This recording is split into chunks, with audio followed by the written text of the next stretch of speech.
England tour తర్వాత దాదాపు నెల రోజులు బ్రేక్ తీసుకున్న టీమిండియా మళ్ళీ గ్రౌండ్లో అడుగుపెట్టింది. మంగళవారం నుంచి ప్రారంభం కాబోతున్న ఆసియా కప్ కోసం రెడీ అవుతుంది. ఇప్పటికే దుబాయ్ చేరుకున్న భారత క్రికెటర్లు ప్రాక్టీస్లో బిజీగా గడుపుతున్నారు. దుబాయ్లోని ఐసీసీ అకాడమీలో టీమిండియా తమ తొలి ప్రాక్టీస్ సెషన్లో పాల్గొంది.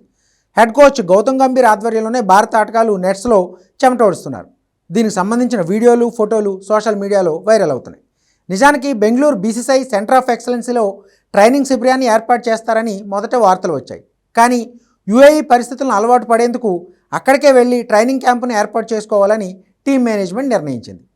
మరో 3 రోజుల పాటు నెట్ ప్రాక్టీస్లో ఆటగాళ్లు బిజీగా గడపనున్నారు. అయితే యూఏఈ పరిస్థితులు భారత ఆటగాళ్లు కొత్తమీ కాదు. ఈ ఏడాది ఆరంభంలో జట్టులో చాలామంది ప్లేయర్లు అక్కడ ఐసీసీ ఛాంపియన్స్ ట్రోఫీలో ఆడారు. అంతకుముందు ఇదే వేదికలపై ఆసియా కప్, ఐపీఎల్ మ్యాచ్లు ఆడిన అనుభవం కూడా భారత ఆటగాళ్లకు ఉంది. ఈ టోర్నీలో భారత్ తమ తొలి మ్యాచ్లో సెప్టెంబర్ 9న యూఏఈతో తలపడబోతుంది. అయితే తుది జట్టు కూర్పుపైనే అందరిలోనూ ఆసక్తి నెలకొంది. ఓపెనర్లు అభిషేక్ శర్మకు తోడుగా గిల్, సంజు శాంసన్లో ఎవరు వస్తారనేది చూడాలి.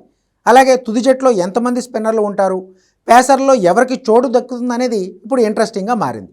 ఇదిలా ఉంటే ఆసియా కప్లో భారత్ జట్టు ఈసారి ప్రధాన స్పాన్సర్ లేకుండానే ఆడబోతుంది. ఆన్లైన్ గేమింగ్ బిల్లుకు పార్లమెంట్ ఆమోదం తెలపడంతో డ్రీమ్ 11తో బీసీసీఐ డీల్ రద్దు చేసుకుంది. దీంతో కొత్త స్పాన్సర్స్ కోసం బీసీసీఐ ఇప్పటికే టెండర్లను ఆహ్వానించింది. అయితే ఆసియా కప్ పూర్తయిన తర్వాతే ఈ టెండర్ల ప్రక్రియ ఓ కొలిక్కి వచ్చే అవకాశాలున్నాయి. కాగా ఐసీసీ అకాడమీలో భారత ఆటగాళ్లు జెర్సీపై స్పాన్సర్ లేకుండానే ప్రాక్టీస్ చేశారు. మరోవైపు ఈసారి ఆసియా కప్ ప్రైజ్ మనీని భారీగా పెంచారు.